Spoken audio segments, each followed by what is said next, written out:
안녕하세요. 저는 이제 환갑을 지난 평범한 아줌마입니다. 60년 넘는 세월 인생 살아보니 참 별의별 일이 다 있다 싶습니다. 제가 뭐 대단한 인물은 아니지만 그래도 살아온 이야기가 평탄치만은 않아서 얘기거리는 되는 듯합니다. 남들의 사연을 보기만 하다가 저도 한번 사연 보내봅니다. 저는 어렸을 적 아버지를 일찍 여의고 집안 사정이 썩 좋지 않은 환경에서 자랐습니다. 간신히 중학교 마치고 고등학교는 검정고시로 고졸 자격만 따놨지요. 그 이후로 엄마를 도와 분식집을 하면서 하루 벌어 하루 먹고 살기 바빴습니다. 그래서 친구들이 20대 초반 결혼 정년기에 다들 시집을 갈 때 저는 계속 때를 맞추지 못했고 결국 노처녀가 되고 말았어요. 나이가 30이 다 되어 오니 저희 엄마도 초조해지시더라고요. 누구라도 선을 봐서 결혼을 해야 하지 않느냐며 저를 독촉하셨어요.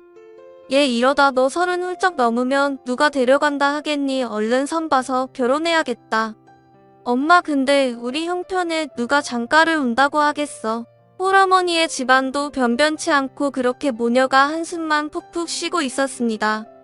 그런데 마침 저희 엄마 분식집 옆집에서 잡화점 하던 아주머니가 절 눈여겨보고 계셨습니다. 저에게 먼 친척 중에 나이대 비슷한 조카가 있다며 한번 선을 보지 않겠냐고 하시더라고요. 저희 엄마는 그 사람도 왜 늦게까지 장가를 안 간 것이냐고 의심을 하시더라고요. 혹시 무슨 하자 있는 거 아니냐면서 말이죠. 그랬더니 그분이 하시는 말씀이 이랬습니다. 아이고 하자란요. 아버지도 와서 사업이 워낙 바쁘다 보니까 결혼이 좀 미뤄져서 그렇지 정말 좋은 자리예요. 어때요? 한번 나가나 보라고. 그래서 저는 선자리에 나가게 되었어요. 선자리에 나온 상대는 썩 잘생긴 외모도 아니고 유창한 말솜씨가 있는 것도 아니고 그저 평범하고 무뚝뚝한 남자였어요. 그래도 아버지께서는 오랫동안 사업을 하셔서 집안 사정이 나쁘지 않고 그 사람도 대학까지 졸업할 정도로 공부도 제법 했더라고요.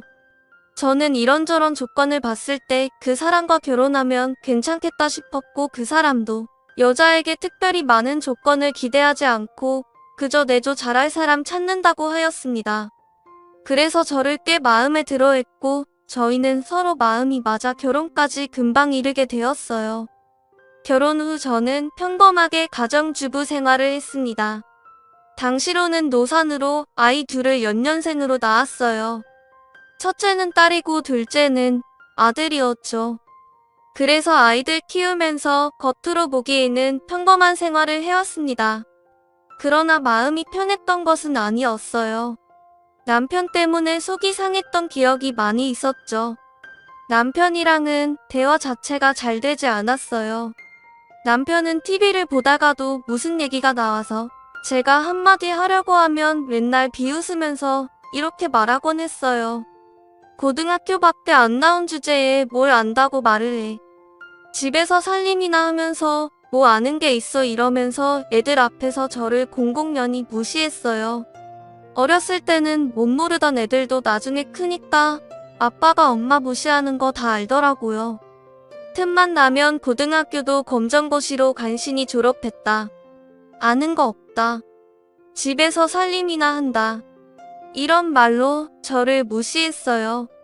그런 와중에 사춘기 오니까 딸부터도 저를 무시하더라고요. 제가 공부 열심히 하고 학교 생활 잘하라는 말만 해도 딸은 눈에 불을 켜고 이렇게 말했어요. 엄마가 뭘 안다고 그래. 엄마가 학교나 제대로 나왔어.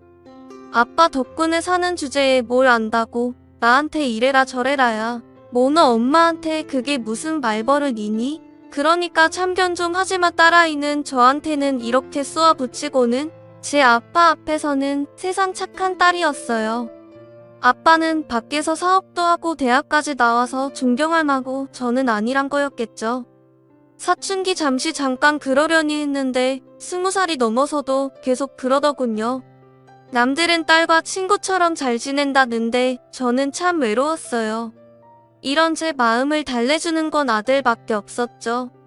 아들은 성품이 듬직하고 다정한 데가 있어서 제 아빠가 어렸을 때부터 절 무시하는 말을 해도 그저 한 귀로 듣고 한 귀로 흘리고 저를 위로해주기도 하고 저를 무시하지도 않았어요. 난 엄마가 최고야. 아빠랑 누나 말해. 너무 마음 상하지 마세요, 엄마. 그래, 고맙다, 서준아.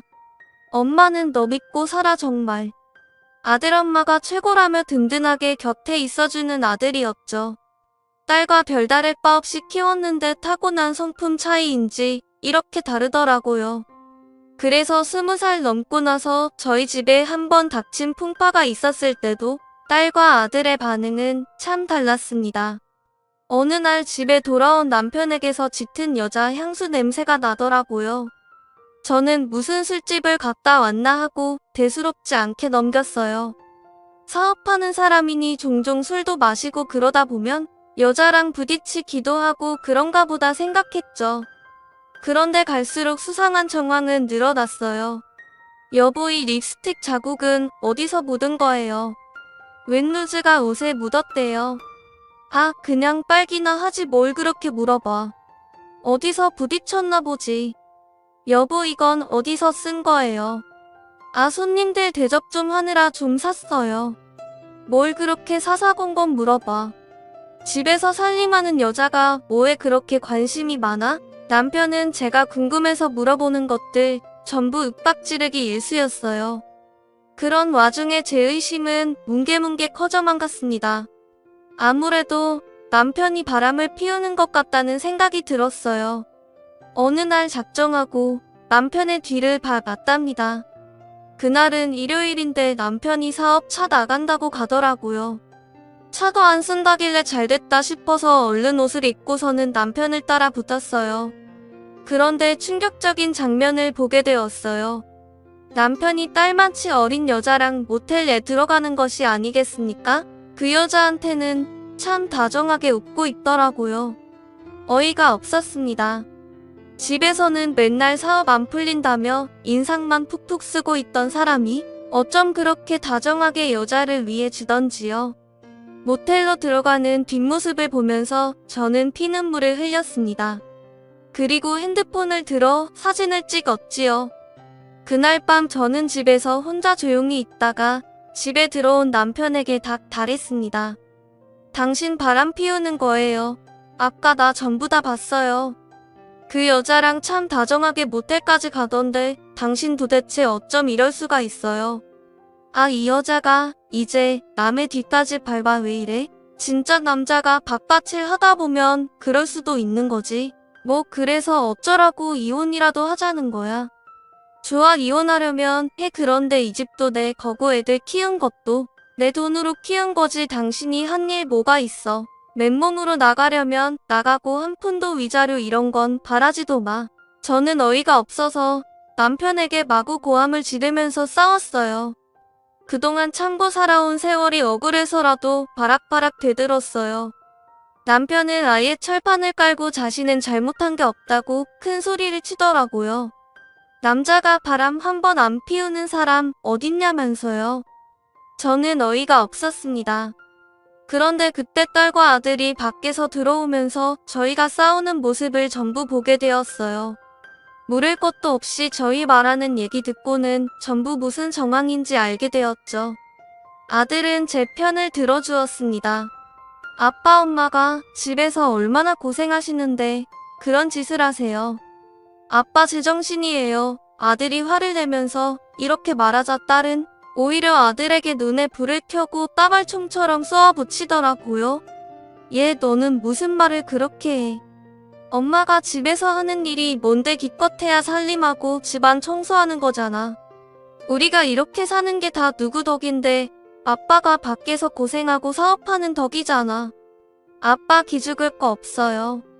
살면서 실수 한 번 안 하는 사람이 어딨어. 엄마랑 너는 대체 이해심이라는 게 없니? 물론 사사건건 제 아빠처럼 저를 무시하는 딸이었지만 이번엔 다를 줄 알았는데 제 착각이었어요. 딸은 아빠 편을 들면서 저를 또 무시하더군요. 그리고 엄마 집에 있으면서 맨날 그렇게 있으니까 아빠가 바람나는 거 아니야. 좀 꾸미고 남들처럼 자기 관리도 하고 화장도 하고 좀 그래봐.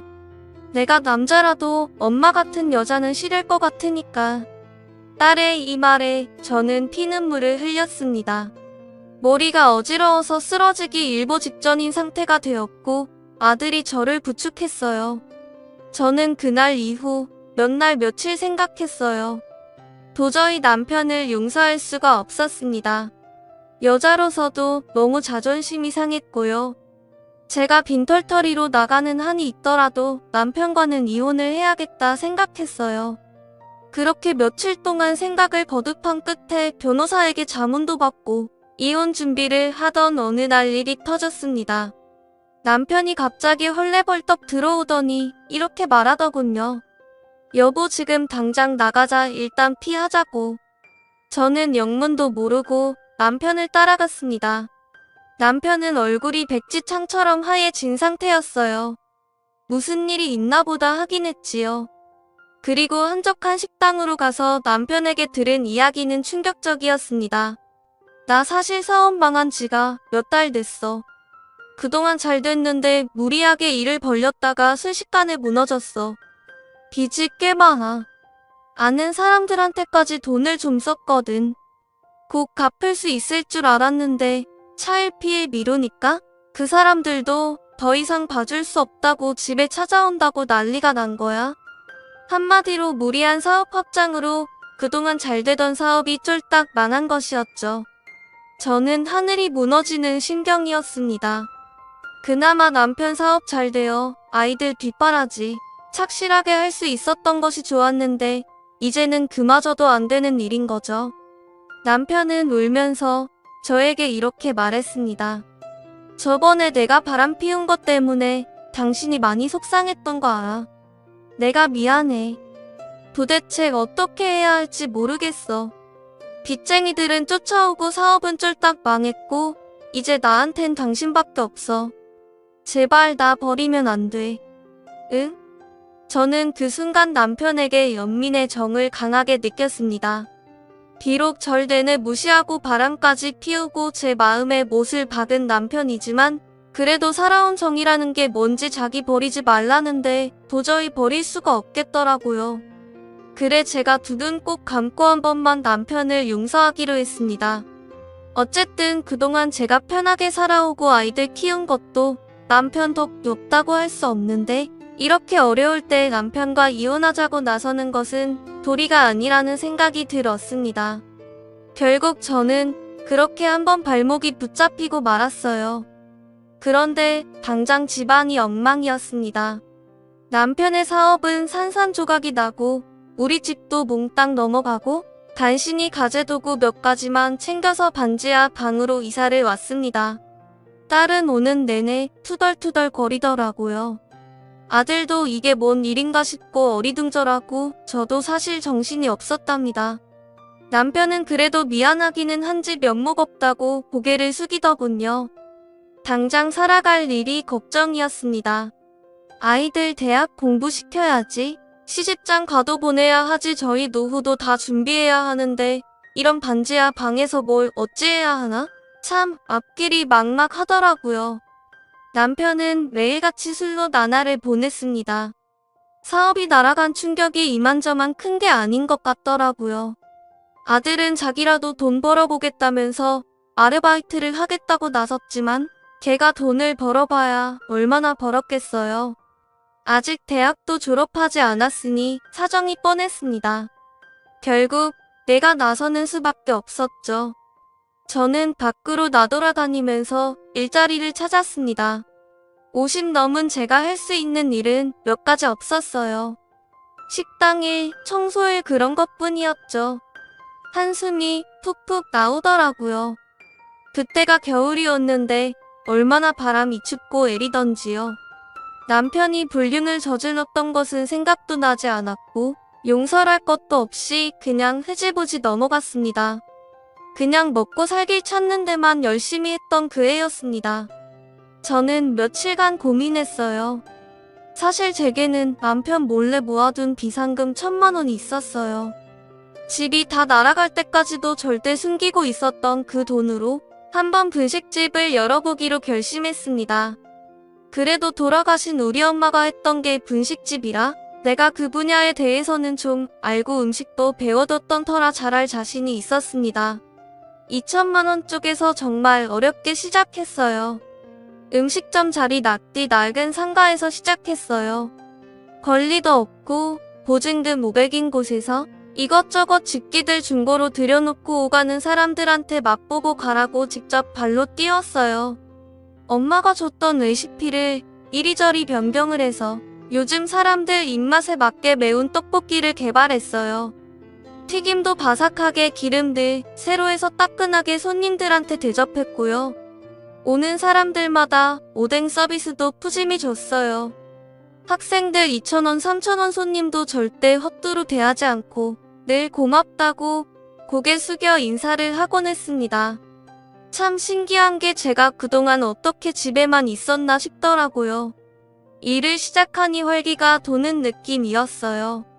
집에서 살림할 때는 늘 우울하고 가족들이 나를 깔보는 것 같아서 움츠러들곤 했는데 바깥이라니 내 귀가 펴지더라고요. 저는 아무래도 바깥일을 할 팔자인데 그동안 집안일하며 살았나 싶더라고요. 아들은 시간 날 때마다 틈틈이 와서 저를 도왔어요. 딸은 저희 가게 흥미진 곳에 있고 추잡스럽다면서 한 번도 발걸음 하지 않았는데 아들은 늘 와서 절 도와줬습니다. 재료 손질이며 청소며 쏠쏠히 도와줘서 알바 없이도 가게를 운영할 수 있었어요. 물론 힘들었지만 보람찼습니다. 그리고 가게는 점점 더 번성해 나갔습니다. 정말 작은 곳에서 시작했는데 1년 반 만에 더 큰 자리로 옮겨갈 수가 있었어요. 남편도 놀라더라고요. 저한테 이런 재주 있는 줄은 몰랐다면서요. 딸은 셀쭉했지만 그래도 제가 잘 되는 거 싫지는 않은지 희죽웃더라고요. 가족들에게 이렇게 인정을 받으니 기분이 정말 좋았습니다. 남편 사업 실패로 우중충했던 집이 제 분식집이 잘 되니 조금씩 살아나기 시작했어요. 남편도 가끔씩은 저희 가게 나와서 저를 돕기 시작했죠.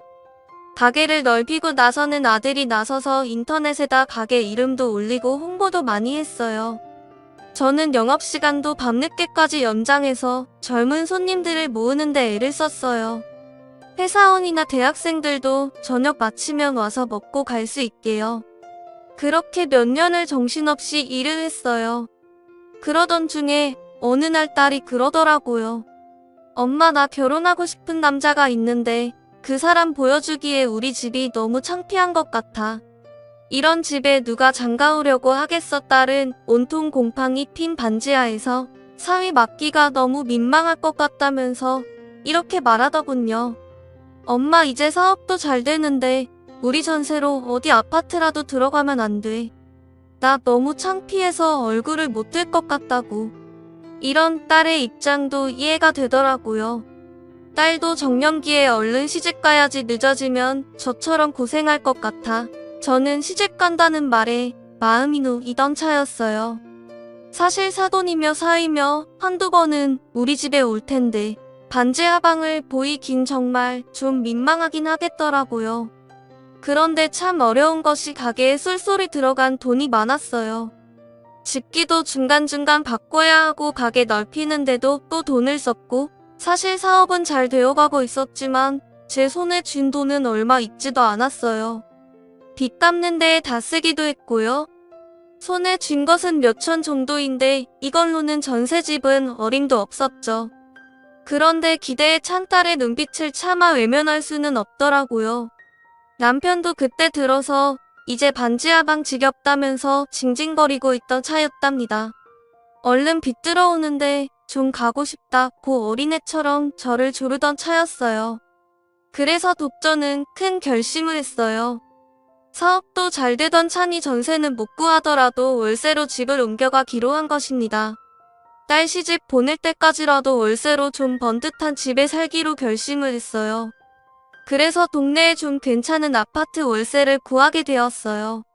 딸은 신이 나서 방방 뛰더라고요. 드디어 반지하방 벗어나니 얼마나 좋았겠어요. 남편도 좋아서 입꼬리가 올라가고요. 아들도 좋은지 엄마 최고라고 연신 칭찬을 하더라고요. 비록 매달 월세 내야 해서 불안한 생활이었지만 저도 이사를 하게 되어 기뻤습니다. 옮기는 집은 방 3개, 욕실 2개 있는 평범한 아파트였지만 전에 살던 반지하방에 비하자면 마치 대걸 가도 같은 집이었죠. 남편은 절 붙잡고 진지하게 이렇게 말하더군요. 여보, 그동안 나 때문에 고생 많았고 마음 많이 상했지? 앞으로는 내가 정말 잘할게. 그동안 내가 미안했어. 말이라도 그렇게 해주니 참 고맙더라고요. 그렇게 이사를 하고 저는 사업에 여념이 없던 어느 날이었어요.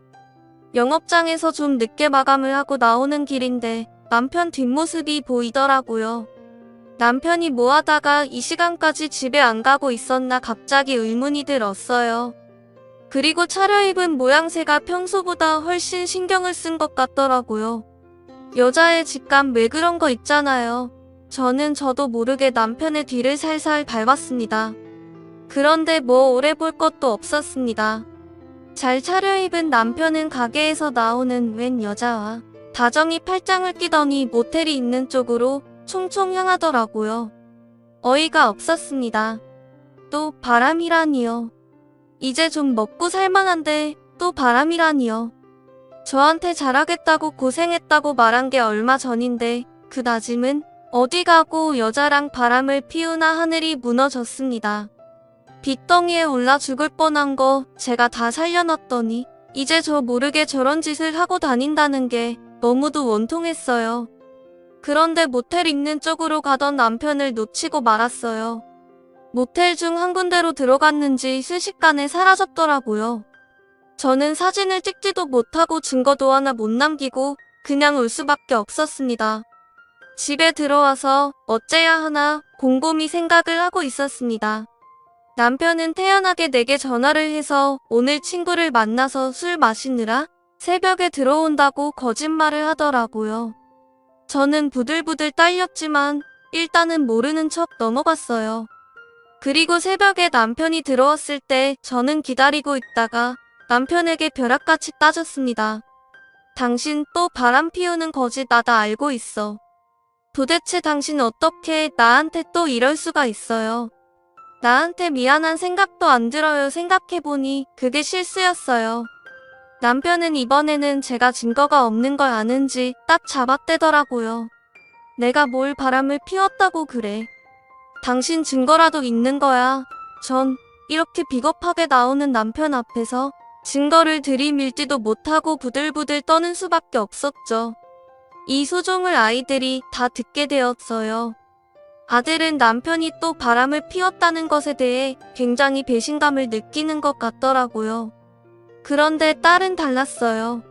엄마 나 결혼해야 하는데 아빠랑 이혼하느니 마느니 하는 건 아니지. 나 시댁에 창피하지 않게. 엄마 처신 잘 좀 해. 딸은 그저 자기 생각뿐이었어요.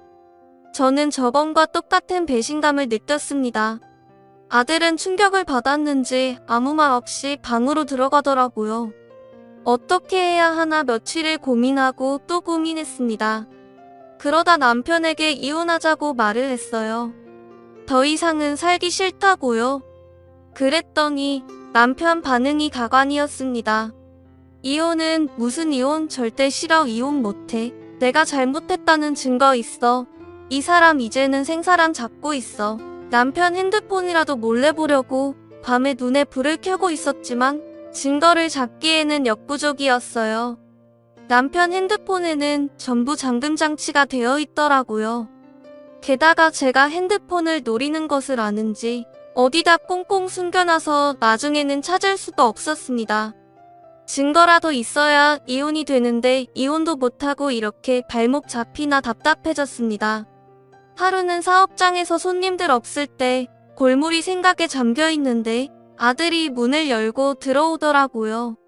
어머니, 지금은 바쁜 시간 아닌데 집에서 공부하지 웬일이야 그랬더니 아들의 입 조용히 핸드폰을 내밀더라고요. 저는 그걸 보고 깜짝 놀랐습니다. 그 핸드폰은 바로 저희 남편의 것이었어요. 엄마가 아빠랑 이혼하려고 핸드폰 찾았던 거 다 알아요. 아빠가 숨겨놨던 거 내가 찾아서 가져왔어.